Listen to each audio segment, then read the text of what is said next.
Good morning students.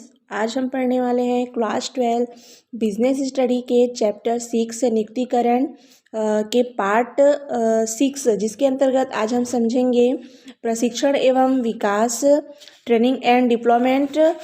इसके साथ ही प्रशिक्षण के उद्देश्य क्या हैं, प्रशिक्षण की विशेषताएं एवं प्रशिक्षण की आवश्यकता एवं महत्व क्यों होती है, इसके बारे में आज हम क्या करेंगे, अध्ययन करने वाले हैं। आइए समझते हैं हम प्रशिक्षण एवं विकास।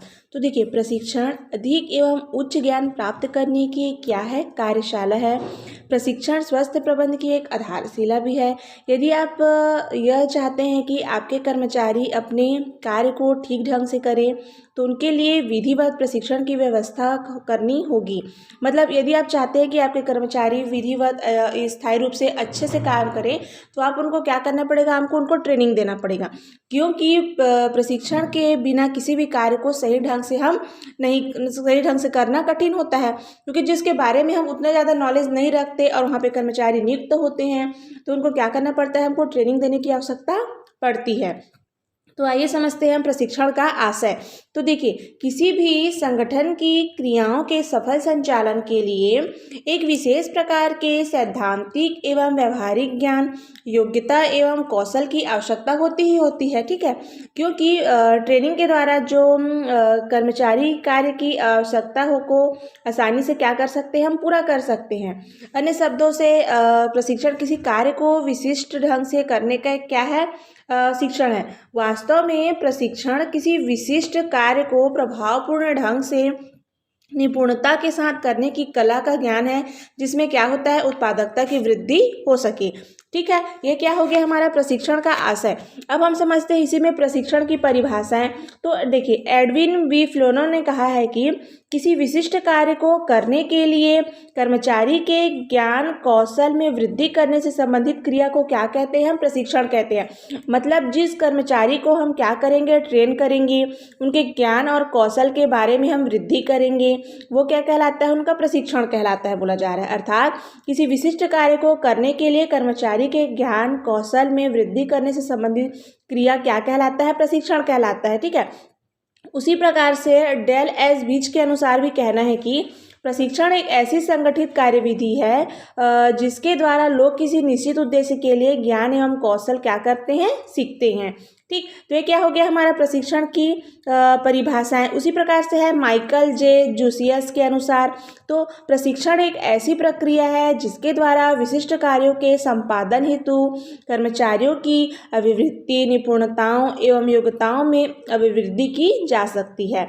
आइए अब हम समझते हैं प्रशिक्षण की विशेषताएं। तो देखिए, अब प्रशिक्षण की विशेषताएं क्या क्या हो सकती है।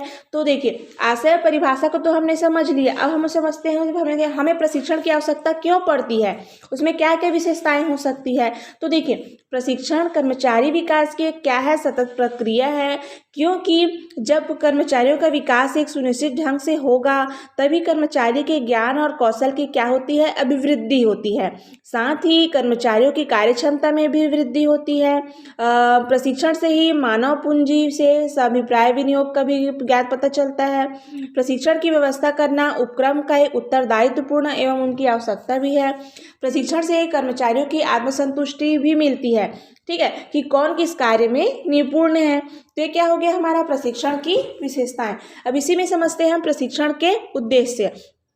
अब देखिए, प्रशिक्षण का उद्देश्य बोला जा रहा है तो किसी भी उपक्रम या संस्था हो गया, चाहे वह संगठन के लिए हो चाहे किसी भी प्रकार का हो, प्रशिक्षण कार्यक्रम एवं आवश्यकता बन गई है, क्योंकि प्रशिक्षण के बिना औद्योगिक सफलता का प्रयास व्यर्थ होगा। ठीक है, देखिए, इसी के लिए बोला गया है कि कीथ डेविस ने कहा है कि प्रशिक्षण का उद्देश्य किसी ऐसे व्यक्ति को नवीन अनुभव प्रदान करना है जो उसके ज्ञान कौशल अथवा उसके दृष्टिकोण में परिवर्तन द्वारा उसके आचरण में क्या ला सके, परिवर्तन ला सके। ठीक है, तो आइए हम समझते हैं प्रशिक्षण के उद्देश्य में। सबसे पहला हम देखते हैं व्यवसाय की सामान्य जानकारी। ठीक है, अब हम ट्रेनिंग में सबसे पहले बातों को किसको शामिल करेंगे कि व्यवसाय को उनको सामान्य जानकारी देना। अब वो कैसे देना है, तो देखिए, जो नए कर्मचारी को व्यवसाय की सामान्य जानकारी प्रदान करने के उद्देश्य से हम क्या करते हैं, उनको सामान्य प्रशिक्षण आयोजित करते हैं। कभी कभी स्थानांतरण का कार्य, परिवर्तन के कारण भी, नए स्थान, कार्य की जानकारी प्रदान करने के कारण भी प्रशिक्षण कार्यक्रम आयोजित किया जाता है। तो ये क्या हो गया, हमारा प्रशिक्षण का उद्देश्य में पहला व्यवसाय की सामान्य जानकारी देना। दूसरा समझते हैं हम इसी में उद्देश्य में ही कर्मचारियों के मनोबल को बढ़ाने हेतु भी। ठीक है, अब देखिए प्रशिक्षण क्यों आवश्यकता है, तो कर्मचारियों के मनोबल को बढ़ाने हेतु। तो क्यों बढ़ाना है, तो प्रशिक्षण से कर्मचारी का मनोबल सदैव ऊंचा होगा, क्योंकि अप्रशिक्षित कर्मचारी के मनोबल प्रतिकूल रहने से इसका उत्पादन पर सीधा प्रभाव पड़ता है। यदि उसके बारे में वो ट्रेन ही नहीं रहेगा तो उस व्यवसाय को वो उस कार्य में अपने सच्चे ढंग से, अपने विवेक से कार्य नहीं कर पाता है, जिसके नाम से उनको हमको ट्रेन करना क्या है, आवश्यकता है, आवश्यकता पड़ती है। अतः उत्पादन कार्य में वांछित प्रगति के लिए कर्मचारी को प्रशिक्षित करना क्या है, बहुत ही आवश्यक माना गया है। अब इसी में देखिए प्रशिक्षण के उद्देश्य में हम तीसरा पॉइंट रखते हैं अपना, सूचना प्रसारित करने हेतु। अब देखिए पहला हो गया व्यवसाय के सामान्य जानकारी उनको देना, कर्मचारियों के मनोबल में वृद्धि हेतु। तीसरा बात को हम शामिल करते हैं इसमें, सूचना प्रसारित करने हेतु। अब देखिए किस प्रकार का सूचना, तो व्यवसाय एवं उद्योग में कुछ ऐसी सूचनाएं दी जाती है जिन्हें प्रशिक्षण केंद्रों पर प्रदर्शन द्वारा देना बहुत ही महत्वपूर्ण होता है। अतः ऐसी सूचना कर्मचारियों में प्रदान करने के उद्देश्य से ही प्रशिक्षण क्या है, बहुत ही आवश्यक है। चौथा पॉइंट है आपका, संगठन के प्रति निष्ठावान बनना। ठीक है, जो हमारा संगठन है, जो हमारा उपक्रम है, जहाँ हम कार्यरत हैं, अर्थात प्रत्येक संगठन के लिए कर्मचारियों का निष्ठावान होना बहुत ही आवश्यक है, ताकि वे समर्पित भावना से कार्य कर सके और प्रशिक्षण के दौरान विभिन्न मनोवैज्ञानिक, प्रबंधकों व श्रम संगठनों के नेताओं द्वारा विभिन्न विचारों व उत्प्रेरक भावनाओं द्वारा कर्मचारियों को निष्ठावान बनाना भी क्या होता है, प्रशिक्षण का एक मुख्य उद्देश्य होता है, मतलब उनका एक टारगेट होता है। ठीक है, उसी प्रकार से अब हमारा पांचवा उद्देश्य में हम देखते हैं उत्पादन में वृद्धि हेतु। अब देखिए उत्पादन में वृद्धि हेतु बोला जा रहा है तो प्रत्येक उपक्रम उत्पादन में वृद्धि चाहता है। ठीक है, चाहे वह कोई भी संगठन हो, अपने उत्पादन में क्या चाहता है, बहुत ही तेजी से वृद्धि जाना चाहता है और उसमें अधिक से अधिक लाभ कमाना भी चाहता है।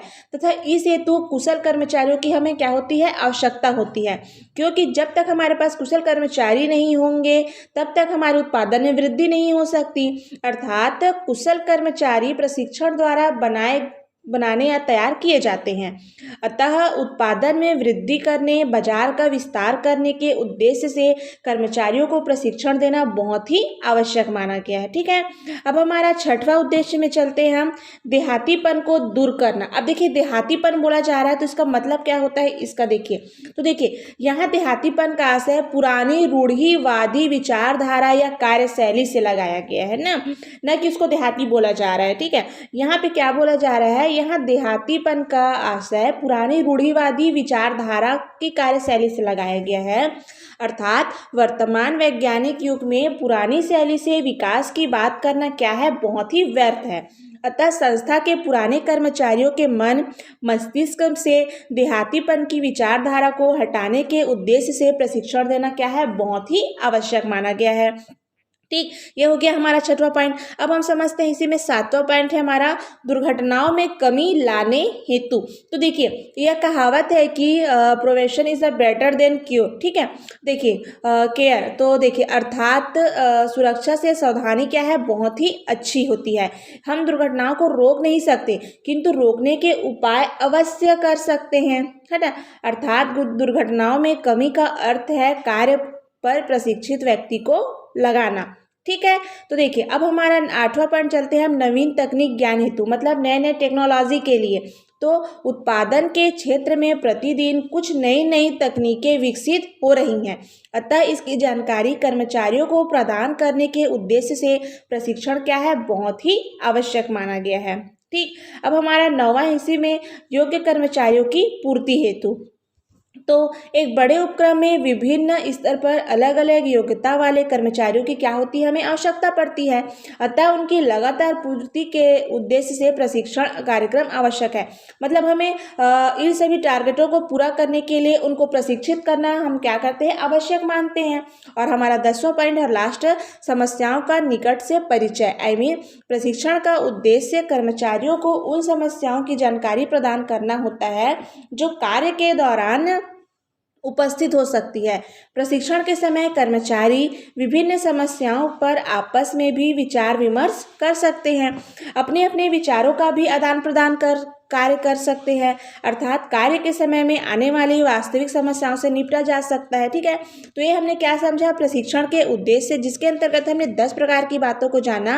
वो कौन कौन से हैं, तो व्यवसाय की सामान्य जानकारी उनको प्रशिक्षण में देना, कर्मचारियों के मनोबल हेतु प्रशिक्षित करना, सूचना प्रसारित करने हेतु, संगठन के प्रति निष्ठावान बनाने हेतु, उत्पादन में वृद्धि हेतु, उनकी देहाती पर मतलब पुरानी रूढ़िवादी को बदलने हेतु, दुर्घटनाओं में कमी लाने के लिए, नवीन तकनीक का प्रयोग कराने के लिए और योग्य कर्मचारियों की पूर्ति करने के लिए, साथ ही समस्याओं का निकट से परिचय कराने के लिए हमें जो नवीन कर्मचारी रहते हैं उनको प्रशिक्षित करना हमारे लिए क्या होता है, बहुत ही आवश्यक होता है। तो इस वीडियो में आज हमने क्या क्या समझा, तो प्रशिक्षण का आशय क्या है, उनकी परिभाषाएं, प्रशिक्षण के विशेषताएं एवं प्रशिक्षण के उद्देश्य का मतलब हमें प्रशिक्षित करना ट्रेनिंग हमें क्यों आवश्यकता होती है, इसके बारे में हमने क्या किया है, आज अध्ययन किया है।